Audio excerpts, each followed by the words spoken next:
Hi, my name is Torikoshi. I work as a software engineer at SRA OSS and contribute to PostgreSQL. My main interest is improving monitoring functionalities in PostgreSQL core. Today I'm going to talk about some important things that DBAs should know and do regarding the planner, with a focus on its use in production environments. As mentioned in the CFP, I will also introduce some features that are currently being developed or proposed. And here is today's agenda. First, I will give a brief review of the PostgreSQL planner. Then I will talk about issues we face typically when using the planner in a production environment, meaning the gap between its ideal behavior and reality. Based on these issues, I will introduce 3 steps to make the planner work better: monitoring through queries, analyzing plans, and taking actions to improve the plan. Now let's get started. First, I'd like to take a quick look at the PostgreSQL's planner. I think we can regard the planner as an excellent colleague. When we write an SQL query, we simply describe what we want, and the planner figures out the good way to get the results. For example, this SQL joins 2 tables, but it does not specify how to access the tables or how to combine them. This is because the planner takes care of choosing the best execution plan for us. We don't need to give any specific instructions. It automatically tries to select the most efficient way to get the results. If possible, the planner generates multiple execution plans based on table scan method, such as sequential scan, index scan, and join methods such as nested loop join or hash join. The planner calculates the cost of each plan and selects the one with the lowest cost. In the example diagram, there are 3 plan candidates. And since the plan 1 has the lowest cost, 100, planner adapts this. By the way, normally the planner generates candidate execution plans in a way that is close to exhaustive searching. As you may know or can imagine, this process requires a huge amount of time and memory, especially when dealing with a large number of join tables. To address this issue, PostgreSQL provides a genetic query optimization (GQO) when joining many tables. However, I want to go into the details of GQO in this session. The appropriate execution plan can change depending on factors like data volume and distribution. For example, in a table with 1 million records, the choice between using an index or performing a sequential scan depends on how many records match the where clause.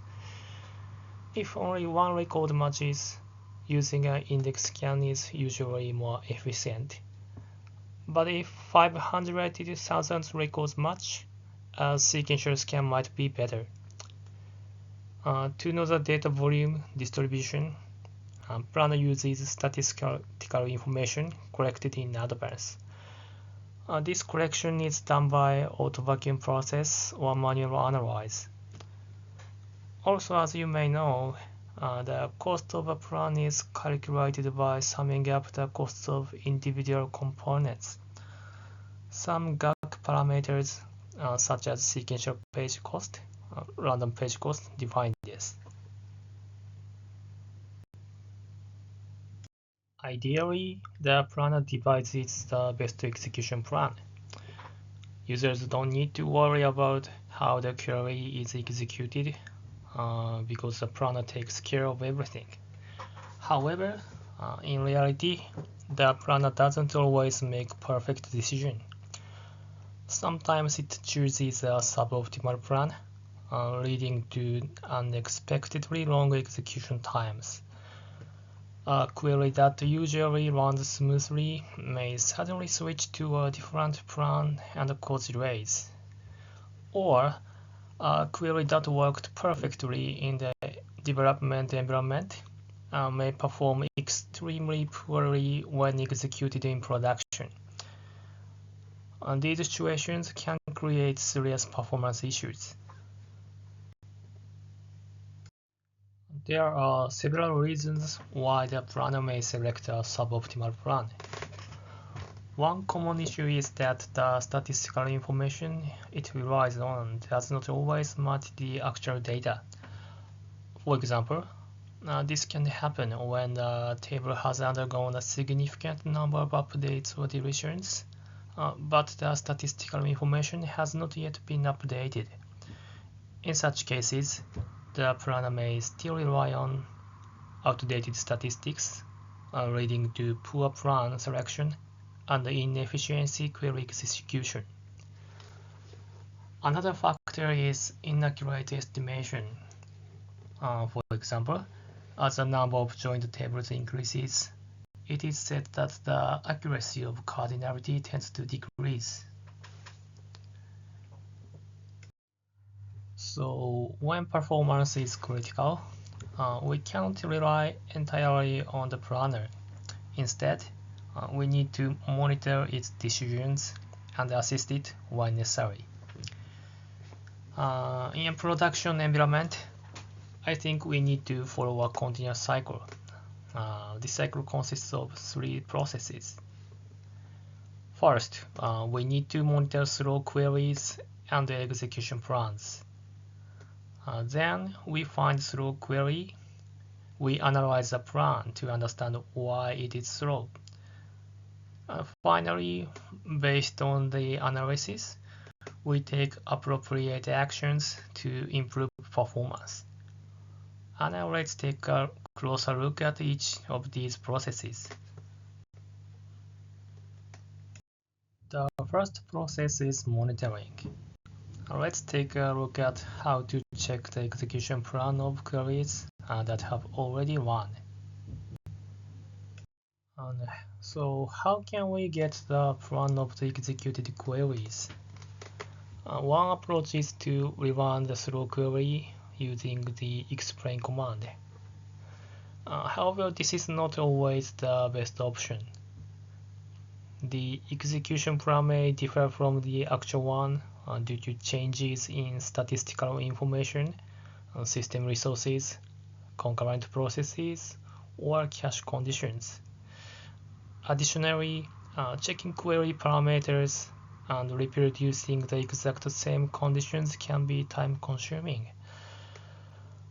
A more reliable approach is to use AutoExplain, a well-known built-in extension. With AutoExplain, query execution plans are automatically logged when specific conditions, such as log mean duration, are met. And this allows us to capture real execution plans without manually running queries. For proper analysis, it is often important not only to capture the plan but also to include analyzed results. As shown in the example output below, when analyze is enabled, we can see execution times for each node. Starting from PostgreSQL 17, it also provides insights into buffer usage, helping us better understand query performance. To take advantage of this, enabling log analyze in AutoExplain is recommended. While enabling log analyze is useful, it can have a significant performance impact in some cases. This is mainly because it requires frequent time retrieval, which adds overhead. Note that this overhead is added whether or not they run long enough to actually get logged. To reduce this impact, the manual suggests turning off log timing. This prevents the collection of execution time data at the node level, improving performance. However, having execution time information for each node is variable when analyzing bottlenecks. So disabling log timing reduces the overhead, but it also limits the depth of performance analysis. So what should we do? Let's look at two ways to reduce the performance impact of log analyze while still capturing useful data. First, parameters like auto-explain log analyze can be set on a per role basis. For processes where delays could cause issues, we can create a dedicated role and enable log analyze only for that role. This way, we limit the overhead to specific queries rather than affecting the entire system. Second, for high-frequency queries, such as those in OLTP workflows, using auto-explain sample rate can be effective. By analyzing only a subset of queries, we can gather insights while minimizing performance impact. We've seen how to monitor executed queries, but how about running queries? For long-running queries, we sometimes want to check the execution plan in real time. For example, if we notice that a query is using a non-bat plan, we may want to cancel it before it consumes too many resources. Currently, PostgreSQL does not have this functionality built into the core system. However, I'm proposing a patch to address this limitation. Also, there are existing extensions that provide similar functionality, such as PGConf and PGQueryState. And now let's take a closer look at each of these extensions and propose them.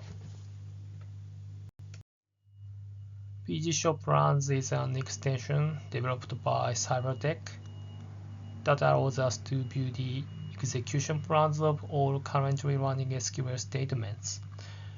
It provides valuable real-time insights into query execution, helping us detect inefficient plans early. However, using this extension comes with some performance overhead. They observed on average, enabling PGConf resulted in approximately 15% performance penalty and a simple PG bench workload.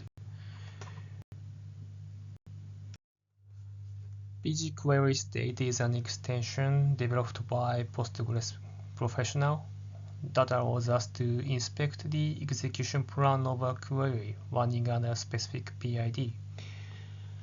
Unlike PGConf, this extension lets us focus on a single query, but I think this difference is not so important considering we can use PGQueryState with PGStartActivity. However, using PGQueryState requires to modify PostgreSQL core. This makes it less convenient to use in environments where modifying the Postgres source code is not an option. As mentioned earlier, I'm proposing this feature to PostgreSQL core. It locks the query plan over a specified backend PID like PGQueryState. It has passed about 2 years since I first proposed it. The main challenge is how to safely retrieve the plan while the query is running.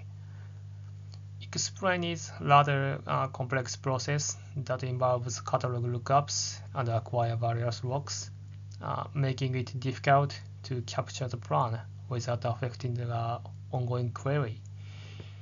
Initially, I proposed using check for interrupt to retrieve the plan, but this approach was not considered safe and was not accepted. Currently, I'm proposing another approach that wraps the process of outputting the execution plan for each node in the plan temporarily. If you are interested, I would appreciate it if you could review the proposal. Now let's focus on how to analyze the plan. Reading explain output requires some knowledge and training. Fortunately, there are many great resources available to learn how to interpret execution plans effectively. The PostgreSQL Wiki is one such valuable resource, I think. We won't go into the details of plan analysis here. However, gaining familiarity with explain is essential for diagnosing query performance issues. Sometimes it's hard to understand the plan, especially when dealing with complex queries. Visualization tools help make this process more efficient. One useful tool is PEB2. I'm not sure if PEB2 is a right pronunciation, and I'm sorry if I'm wrong, but this is a Vue.js based component that provides a graphical representation of execution plans. I like it. It can be run locally, meaning no external internet connection is required. Although the screenshot here may be small, it highlights bottlenecks and discrepancies between estimated and actual execution times, making performance issues easier to spot. Analyzing the execution plan is important, but performance issues may lie outside the plan itself. It is essential to monitor OS resource usage, check the execution status of other processes, and investigate lock acquisition. For example, there have been a case where improper storage QoS setting led to poor performance. These kind of issues are often difficult to identify by looking at the execution plan alone. It is well known that the layer at which I/O occurs has a significant impact on performance. By using the buffers option with explain or enabling auto-explain log buffers, we can check how PostgreSQL buffers are utilized. However, even if a buffer hit does not occur, performance can still be sufficient if the data is retrieved from the OS cache. On the other hand, if the query resulted in actual storage I/O, performance can degrade significantly. Currently, explain does not distinguish whether a page was retrieved from the OS cache or if it required an actual disk I/O. To make storage I/O visible in the explain output, I am proposing a patch that adds a storage I/O information to the output of explain buffers option. With this enhancement, as highlighted in red, the number of reads and writes at the storage layer will be included in the output. However, there is a possibility that this patch may not be merged due to interactions with asynchronous I/O. If you are interested in this feature, please join the link discussion. Now let's go to the last process, taking action. Based on the analysis of why a query is slow, we need to choose the appropriate actions. There are many possible responses. For instance, within the PostgreSQL core, you might update statistics by running an analyze to ensure that the planner has accurate information. You can also change configurations to influence how queries are executed as listed here. Today I will focus on some key examples marked with an asterisk later. Beyond the PostgreSQL core, there are useful extensions such as PGHintPlan and PGDBMS stats, which I will discuss later. In addition, when dealing with new objects or situations where multiple columns are correlated rather than independent, you can use the create statistics command to create extended statistics. This helps PostgreSQL estimate row counts more accurately. There are also cases where you might need to modify the query itself. Generally speaking, further down this list you go, the more challenging these actions can be to implement in a production environment. Let's start with updating statistics using the analyze command. I feel simply refreshing the statistics can resolve a number of issues. If we feed the planner with outdated information, it can't create an optimal plan. That's why it's generally recommended to analyze manually after significant updates. Moreover, if only specific tables or columns require analyze, the impact on performance is usually minimal. You can use gags like enable sequential scan. It may be better to understand that controlling scan methods through setting like this option is not an absolute command to the planner. It's more like a suggestion. When you set an enable sequential scan option to off, PostgreSQL as a substantial constant cost, called disabled cost, to that plan. And this means that if an alternative plan has a very high cost, the planner might still choose the plan with the disabled option, even with the additional disabled cost factored in.